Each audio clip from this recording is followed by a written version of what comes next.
And I'm just going to talk over this bit as I normally do, because I'm never quite sure, because on my screen it doesn't look like we've gone live, but I'm fairly certain that on your screen you can see that we've gone live. So hopefully we've gone live. Yes, we've gone live. Hello, the internet.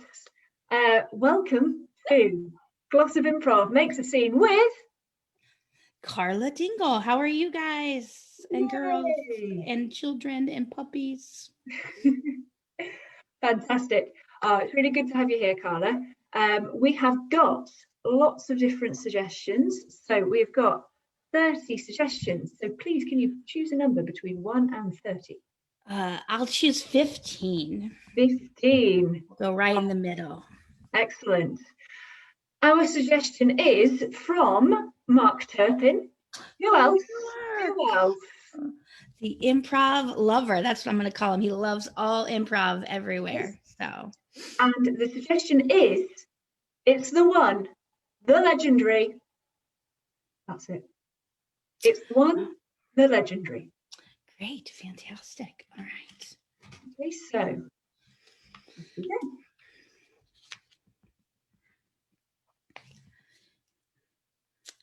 I'm ready for the autograph. I'm so excited that we are finally going to do this. I got my pen, I've got my paper, but I forgot to charge my phone. So you have to take all the pictures. Yeah, I've got my phone. Okay. I'll pop it down on the side for now, because otherwise I might get a bit excited and I might drop it on the floor. No, and it's our only one, so you can't do it. I can't believe after 15 years, you and I are finally going to meet Duran Duran.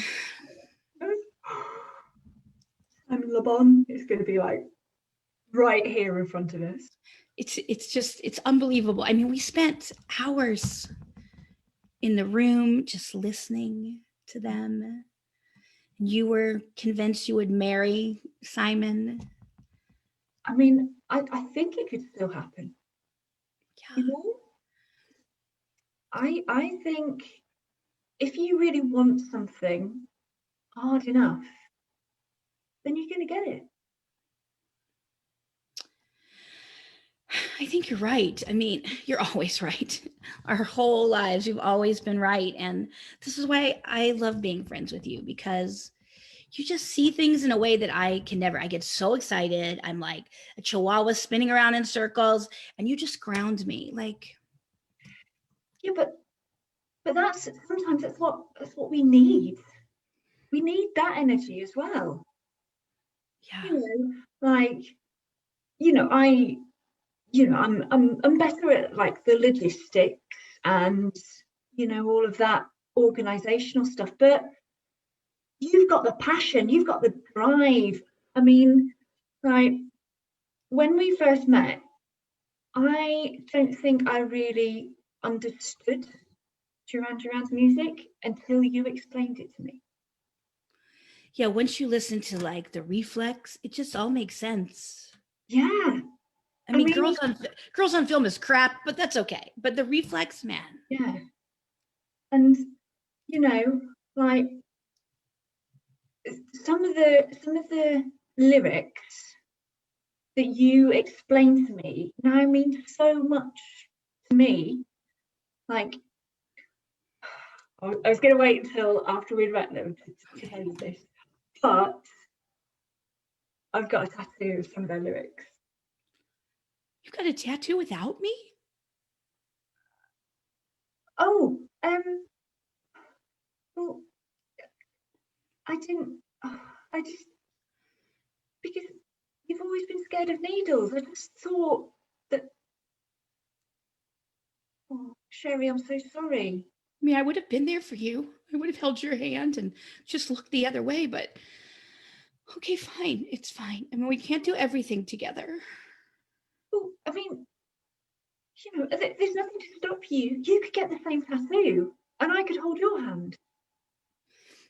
I mean, I appreciate the offer. I mean, I don't want a tattoo. I just wanted to be there for your tattoo. I mean, just like sharing everything with you. And I know it's weird because we're like not kids anymore, but like when you're not there, it just feels like there's a void in my life. that's what I feel like when you're not there. I'm so sorry, Sherry. I didn't mean to upset you. It's okay. It's okay. It's okay. What's the lyrics? I mean, I don't want you to show it to me because I'm sure knowing you, it's in an inappropriate place, but I would love to know at least what the lyrics are. Right. I got them on either hip. Okay, so one side says, "Save a prayer for me now." And then the other side, it says, "Save it for the morning after." The symmetry of that is absolutely beautiful. And the sentiment on either side of you, just wow. I mean, wow. It's just it's a beautiful thing. It's just a great dedication to them and to their beautiful work. And it's okay that I wasn't there. It's okay.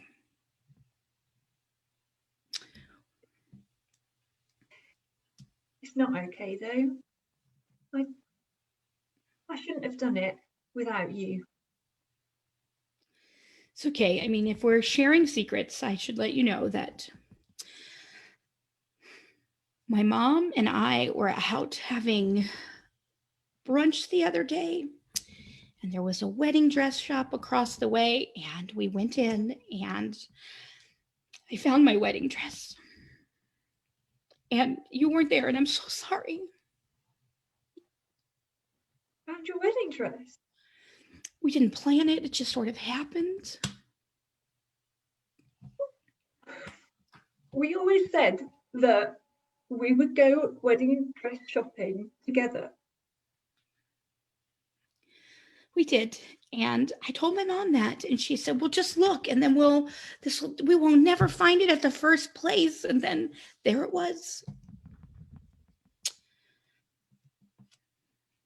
They wouldn't let me take pictures either, just so you know. You can't take pictures of the garments in the store, I guess. And I guess I could describe it to you, but I just don't feel like that'll be the same. But maybe it'll just be a surprise. You can come to the fitting, and you can see it then before everyone else, even before Michael.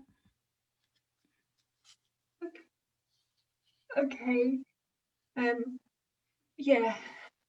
That sounds nice. Yeah, I know it's not the same. I suppose things change, don't they? Like, the whole idea was that I would be with you when you got your wedding dress, because I would be choosing out my wedding dress at the same time for my wedding to Simon Le Bon. But that's not happening, at least not for like a year, because I want to meet him, and then obviously we have to date a bit and then get married. So like, it's just not really likely that me and Simon are going to be ready to get married on the same date that you and Michael have set. You know, I was supposed to marry John Taylor, and then I met Michael, and it's just like he didn't matter anymore. I mean, their music mattered, but he didn't matter anymore. And maybe that's what you need, just to let go of Simon. Let's just not even go get the autographs. I'm just not gonna go. Let go of Simon.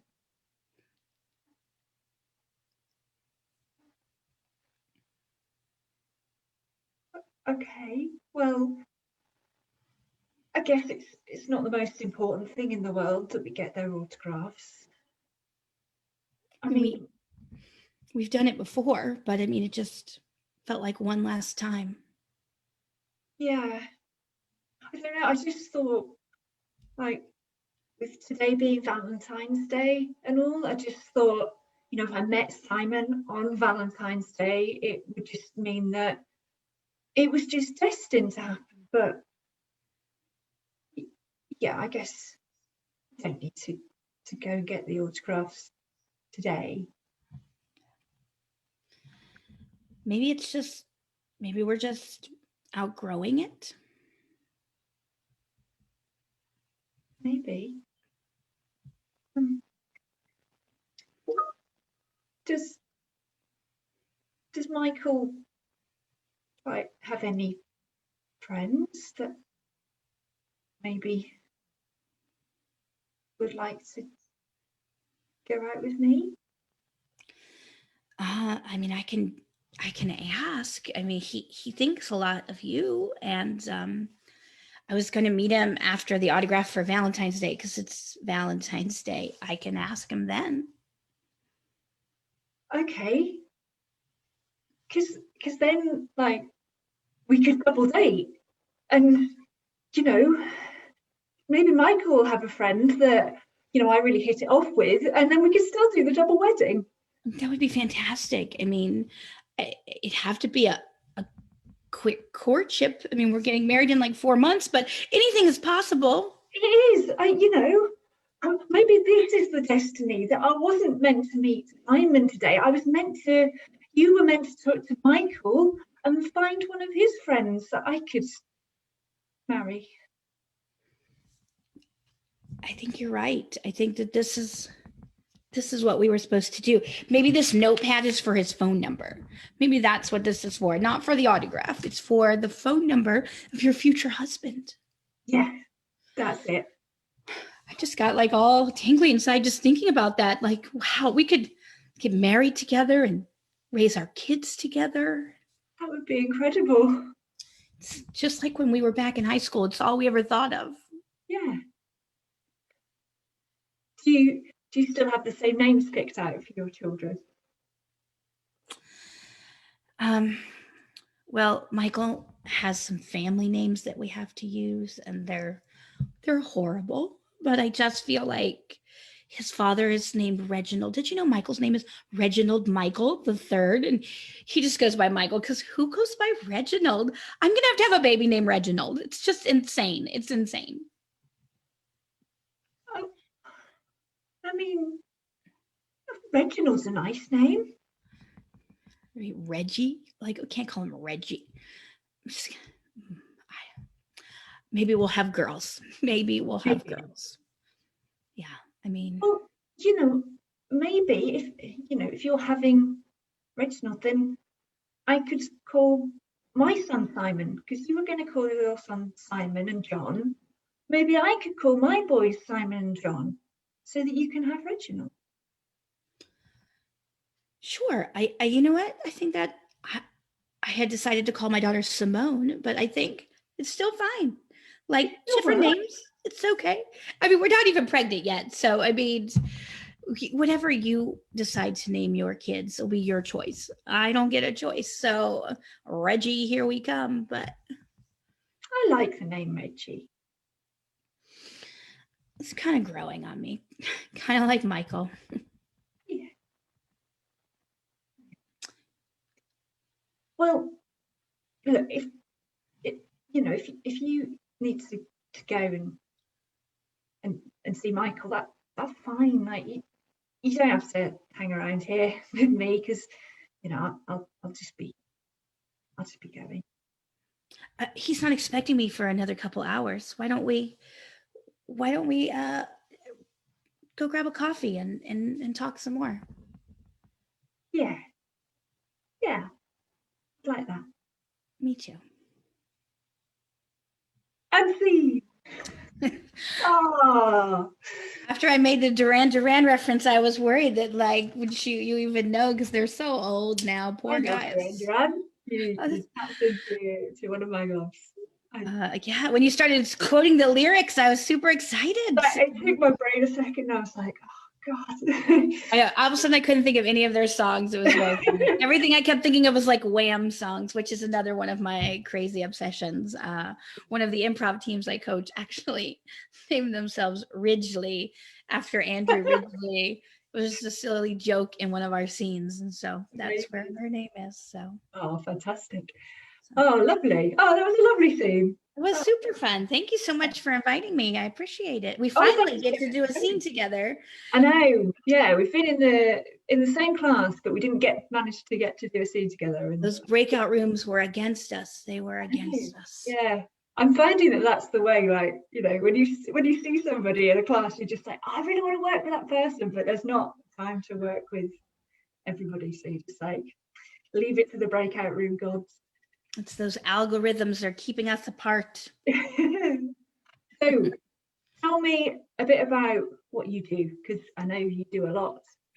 I've been doing improv for about 12 years now. I started when I was 40 years old and had a nervous breakdown. And so a couple years ago, I lost my job through layoffs and was like, I just don't want to do real work anymore. And so I was like, let me find a way to do what I love, which is to teach theater and improv. And so I started substitute teaching at an acting studio. And I teach there now, improv and acting. I've been doing that for about 3 years. I'm their improv director as well. Amazing. And then a couple of my friends founded Queen City Comedy about the same time that I had no job, which all like timing.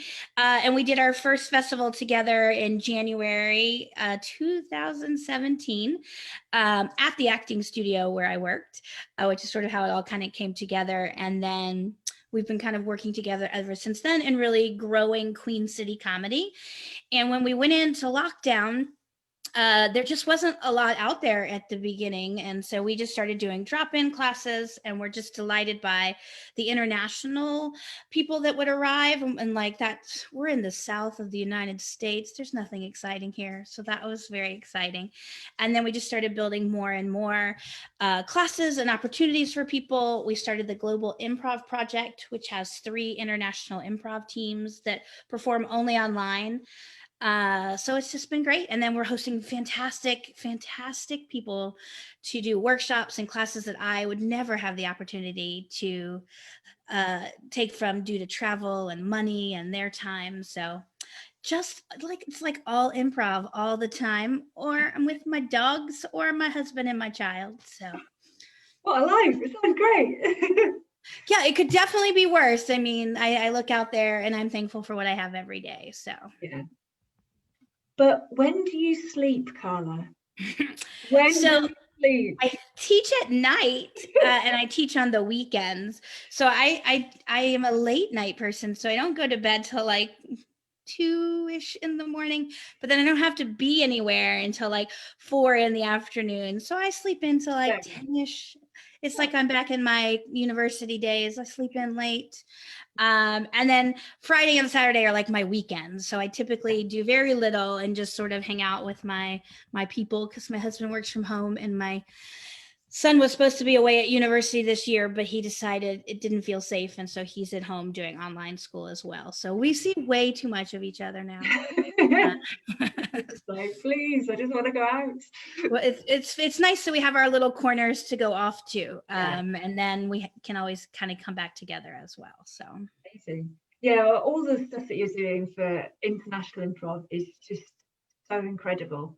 And yeah, I've had the same experience of you, of like all of this improv stuff has just opened up that I never would have been able to afford, be able to get to any of the rest of it. And you're just like, oh, okay, as long as I can work out the time zones, I can just work with anybody in the whole wide world. yeah. It's And that's something we were really cognizant of quite early on. Kale, I don't know if you've met Kale. He's my partner in this. Our other co-founder, Elizabeth Byland, has moved on into the university world, and she's like a theater professor and stuff. So she pops in every once in a while, but she's not really in the day-to-day as much anymore. But that was one of the things that we've done. We shifted all of our classes from like weeknights to weekends, trying, like, we can't hit every time zone. Like, we've tried so hard, but we have people from like Manila, and they're like 13 hours away. So it's like always the middle of the night or the middle of the day, but very aware of like European time zones and making our classes as time friendly as we can. for people, and then not too early for people on the West Coast, so that they're up at like 4 a.m. And then we have a lot of folks from India taking classes. And let me tell you, the people in the India improv community not only are super talented, but more dedicated than I've ever seen in my life. Incredible. They'll take classes at like 3 a.m. and 4 a.m. Yeah. I try so hard to move them down so that that's not the case, but it's just great to see the commitment and the passion that people have. So yeah, because I've been going to Jay's classes that you've been running. And I was like, after the first session, I was like, well, I think I can work out what time zone it is for the American people and for people on this coast and people on that coast. And I was like, but hang on, it's like 8 p.m. in the evening for me. But then we've got people from India and from the Philippines. And it's like, what on earth? Like, yeah, I think it's like 4 a.m. for the Philippines when Jay's class is. Yeah. No, wait. Yeah, 4 a.m. And then India's like 2:30 or no, 1:30. But by the time it's over, right? It's like, I mean, by the time it's over, Jay's ready to go to work the next day, probably. So he just gets up really early. So, but I just love that people are like taking such advantage of opportunities. It doesn't matter what time of day or night it's happening. And they love improv. And that's the thing for me. It's just seeing the joy in everyone's faces, and just going to these classes and connecting with people has been amazing. So yeah, I've absolutely loved it. And it's so much what people need right now. Like, I can't think of a better silver lining that's come out of this whole situation than like the kind of proliferation of improv. It's just like, what does everybody need right now? Escapism. Right, here's a form of escapism that you can indulge in with people that are all over the world, and it's great because it's such a feeling of connection at a time where, like, we're physically distanced from the people closest to us, and yet making these connections with people on the other side of the world, which is just kind of crazy but amazing at the same time. And there's so many people who are like, oh, you can't do improv online, you can't make connections. I'm like, no, yes, you can. I've met some of the most incredible people in the world. I've made great connections and scenes. I think being online with improv, I mean, obviously it was a necessity, right, for us to jump in, but I think now it's becoming its own art form, because it's a combination of acting for the camera as well as improv, because you can't play things anymore. You have to like feel them, and because it's so transparent on screen.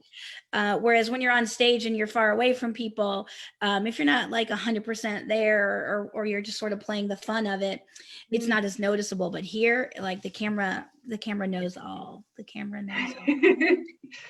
Yeah, it allows for kind of so much more subtlety as well in what you're playing and how you're playing it. And it just feels like you've got so much more time to kind of explore.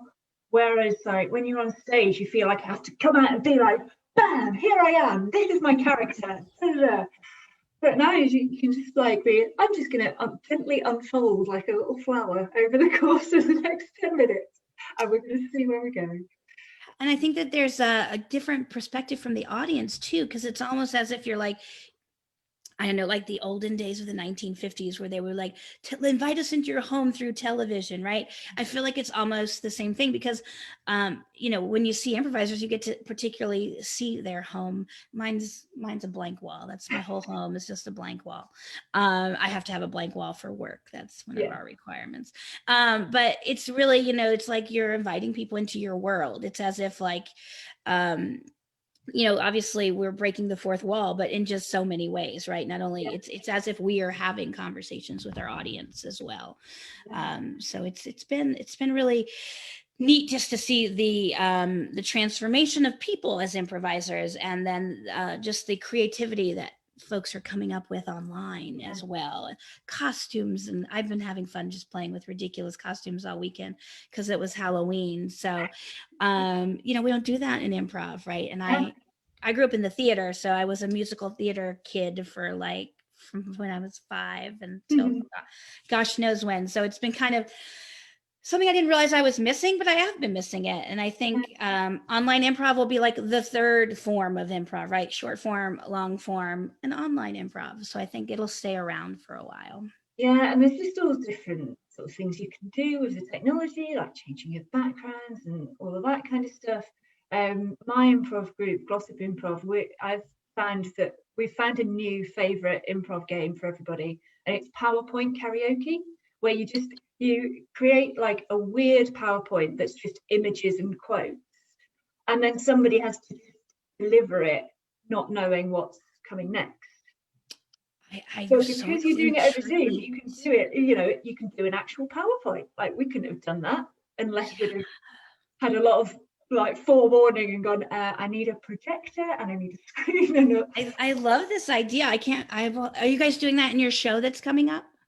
We're not doing it in this one. We might do it in a future one, but I want to watch. I want to see how it's done. But I will I'll see if I can record a future one, and then I'll show you what it's like. Absolutely. Show the world, not just me. Show the world. That's the cool thing. I jokingly, I host, we started doing this little talk show on Queen City, the global gab, trying to get people from what I found was interesting. After the 10 minutes, I was more drawn into the conversation piece. And so I'm like, let's do that. And I'm like, I'm going to just start my show with hello world. That's how I'm going to start everything from now on, because I hope the world is watching. But if I had said that a year ago, people would have thought I had a really big ego, but now it's a possibility. So yeah, it's quite nice, isn't it? Because on the one hand, you don't get like the feedback that you would normally get of like an audience. You don't get the like cheers or anything like that. But also, you don't get the silences or the boos or the or you don't feel like, oh, are they enjoying themselves? Are they enjoying themselves? Do I need to are they finding me funny? You can just go, people are either watching or they're not. I'm just gonna do my thing, and if they like it, and they'll put a comment, or they won't. But I think it pushes you to like rely on your instincts better, to like really be like, yeah, this is going great, or this is not going great, or this needs to be edited, versus using the audience as that tool, which I think is how many of us were trained. Well, the audience isn't laughing. Time for a new scene, right? Things like that. Whereas now it's like, what is like my gut saying, and just really trusting in yourself. So hopefully what it's doing is also giving a lot more confidence to some improvisers, because I know I have like the imposter syndrome, and I'm sure like 80% of improvisers do. And so now it's like, you have to trust in yourself and believe in yourself. And you can watch yourself back like an athlete now, which some people love and some people hate. But yes, you can kind of like do like game tapes and like, over here you should have edited here, your character didn't feel authentic. So you can do stuff like that now, which is, like, for some people they love, and other people are like, if I watch, no, I'm never watching myself. And hey, to each their own, but it's again a new learning tool for people. So and it also means that when you're performing, you're not tempted to go for the cheap laugh, or because we've all done shows where we've kind of gone like, I know if I say this, the audience are really going to laugh. Might not be the best thing for the scene, but it'll be really funny, and you just kind of have to fight that temptation when you're in front of an audience. But when you haven't got that immediate reaction, you're just like, oh no, I'll just do what's best for the scene, rather than like, here's the funny kind of. Yeah, I was the here's the funny girl for about 8 years. So that was just all I felt like I could do. And so it's definitely, once I stopped focusing on that, like the journey and the growth in improv has been like exponential. So this, I think when we come out of this soon, and people get back on stages, I think the quality of improv is going to be like extraordinary and brilliant, and our audiences are going to be like, well, this was worth waiting for. And our improvisers are going to be so excited to be back together. Like, all of the improv frictions are just going to go away, because people just are so excited to see each other and play with each other. They're going to forget about some edit you did that hurt my feelings 3 years ago, because it doesn't matter in the perspective of it all. It's just the love of the art form and being together and playing together. So absolutely. Have you got anything coming up that you would like to mention? Nothing me personally, but at Queen City Comedy, we actually have 4 shows this week, which we don't even do 4 shows in a month. So I don't know what was happening. But we have tomorrow our Global Gab, which is our 2nd ever talk show episode. We have Siddharth from India, Jay from the Philippines, and Laura out of the UK. They're all in class together, and they have their graduation show this weekend on Saturday. And then 2 of our improv teams, Smells Like Ghosts, it'll be their debut show, and Ridgely will be having their 2nd show. So check out Queen City Comedy page. They'll be live on Facebook. So if you miss them, they'll just live there as long as Facebook cooperates. So yeah, definitely check them out, because it's so great, because you will see people from all over the world working together, which to me is the greatest gift improv has received. And you'll see students, you'll see folks that are like professional improvisers, you'll see people just talking about something they love. So I think that's what gets me excited. So yeah, definitely. Oh, well, thank you so much, Karla. It's been fantastic to perform with you. Finally, yes. Finally, yes. Hopefully we get many more opportunities. Many more. Sure. So I'm going to stop the live stream now. So say goodbye to the internet. Goodbye. Bye.